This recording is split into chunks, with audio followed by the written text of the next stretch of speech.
মান ইয়া'মাল মিসকালা যাররাতিন খায়রা,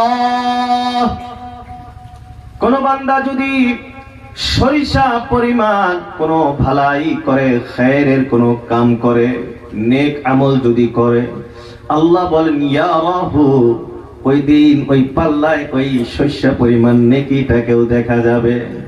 ওয়া মান ইয়া'মাল মিসকালা যাররাতিন শাররান ইয়ারা, আর সরিষা পরিমাণ যদি কোন শার বুরাই কোন গুনাহ করে থাকে, ইয়ারাহু, ওই দিন এই গুনাহটাও দেখা যাবে।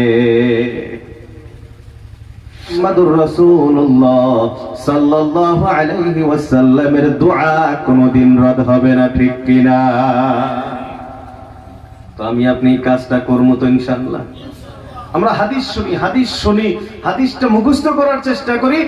যতগুলো জলসাতে আমরা যাই, আমরা একটা হাদিস যদি শুনি, একটা হাদিস যদি আমরা মুখস্থ করি, আর এই কথাটা অন্য কি আমরা বাড়িতে যাই বলি, বাড়ির মানুষকে আমি হাদিসটা আবার পৌঁছায় দিই।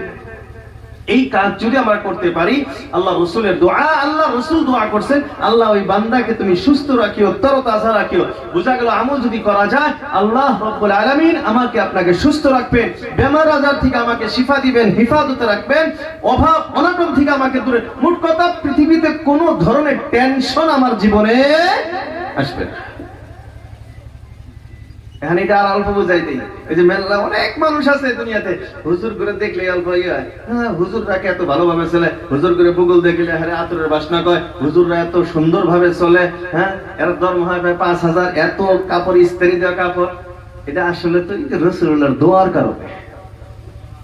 কথাটা বুঝতে পারছি তো আমরা? উলামায়ে কেরাম যে 5,000 টাকার ধর্ম হয় যে ইস্ত্রি করা থাকে একবারে, হ্যাঁ ভূগোল দেখলে যে আতরের বাসনা কয়, এটা কিসের জন্য? রাসূলের দোয়ার বরকত। বলি সুবহানাল্লাহ, আরো জোরে বলি সুবহানাল্লাহ।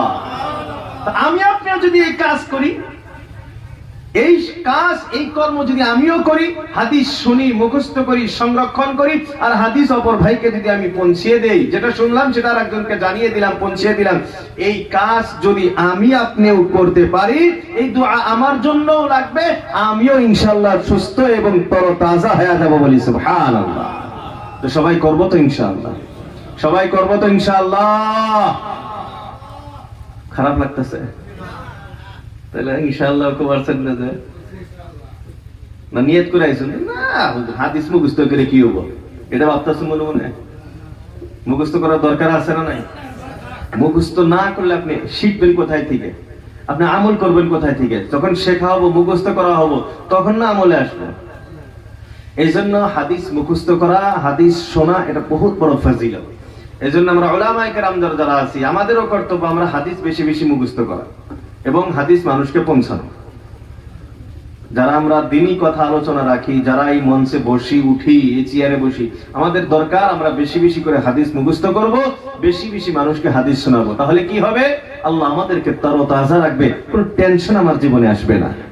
আল্লাহ আমাদের সবাইকে তৌফিক দান করুন। সবাই বলি আমিন, আরো জোরে বলি আমিন। মুহতারাম দোস্ত আজিজ, আজকে আমরা বুখারী শরীফের পাঠদান শুনছি। অল্প আগেই তো বুখারী খতম হয়ে গেল নাকি? বুখারী শরীফের হাদিসটা আমরা শুনছি, ওজন করার কথা আসছে, পাল্লার কথা আসছে। ওয়ানাদাউল মাওয়াজিনাল কিসত, আল্লাহ বলেন আমি কিয়ামতের দিন ইনসাফের পাল্লা খাব, ইনসাফের পাল্লা। তার মানে দুনিয়ার মধ্যে নামের পাল্লা যত ইনসাফের থাকে, অল্প টেবিলের তলে কিছু হইলে ইনসাফটা অল্প বিষয় হয় না নাই? তো আল্লাহ বলেন ওয়ানাদাউল মাওয়াজিনাল কিসত, আমি কিয়ামতের দিন ইনসাফের পাল্লা দাঁড় করাবো। অন্য আয়াতে আল্লাহ বলেন লা যুলমাল ইয়াউম, আজকে সামান্য চুল পরিমাণ, কিঞ্চিত পরিমাণ কারো প্রতি কোনো জুলুম করা হবে না। আল্লাহ বলেন অন্য আয়াতে মান ইয়ামাল মিসকালা যাররাতিন খায়রান ইয়ারা ওয়া মান ইয়ামাল মিসকালা যাররাতিন শাররান ইয়ারা। এরে আল্লাহর গোলাম, নেক আমলনামা আমাকে আপনাকে দেওয়া হবে না নাই? ওই দিন যখন আমলনামা বান্দার হাতের সম্মুখে আসবে, আমল নামাটা যখন রেজাল্টটা যখন দেখানো হবে, তোমার পরীক্ষার ফলাফলটা তুমি দেখো, কত নাম্বার পাইছো তুমি চেষ্টা করো দেখো। ওই দিন বান্দার সামনে যখন কিতাবটা এসে যাবে, আমল নামা যখন আসবে, বান্দা তখন চিৎকার দিয়ে বলবে, মা লিহাদাল কিতাব, হায় রে এটা কেমন একটি কিতাব, এটা কেমন আমল নামা, লা ইউগাদিরু সাগীরাতান ওয়ালা কাবীরাতান ইল্লা আহসাহা। লা ইউগাদিরু সাগীরা, সাগীরাতুন মানে ছোট, ওয়ালা কাবীরা, কাবীরাতুন মানে বড়। বলে হায় রে হায়, এটা কেমন কিতাব, একটা ছোট বড় কোনো কিছুকেই এর ভিতরে তো ছাড়া হয় নাই, সব কিছু এর ভিতরে লেখা।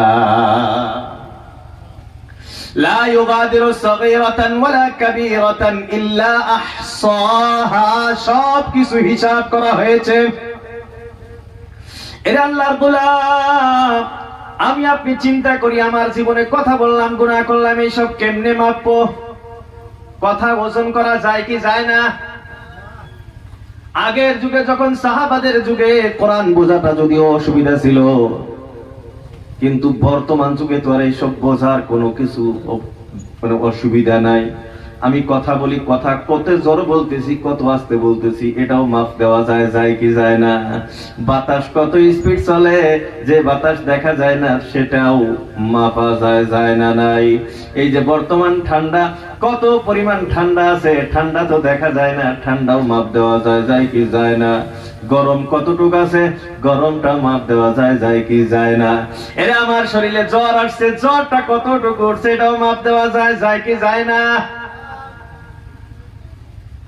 আমার শরীরের টেম্পারেচার কত, এটাও মাপ দেওয়া যায়। বর্তমান দুনিয়ার সব কিছু ওজন করা যায়, মাপ দেওয়া যায়। আমার চোখে দেখা যাক বা না যাক, আমি চোখে দেখতে পারি বা না পারি, সব কিছু ওজন করা যায়। হেরে আল্লাহর গোলাম, তাহলে আমি আপনি জীবনে যা আমল করি এটা ওজন করা হবে, এটা কি আর অবিশ্বাস করার মতো আছে? সব যেটা দেখা যায় সেটাও মাপা যায়, যেটা দেখি না আমরা চোখে সেটাকেও মাপা যায়। তাহলে আল্লাহ যে আমার আমল মাপ দিব, এটা তো আর কোনো সন্দেহ আছে? সাউন্ড বাড়ায় দেন, কম কম ঠেকতেছে সাউন্ড।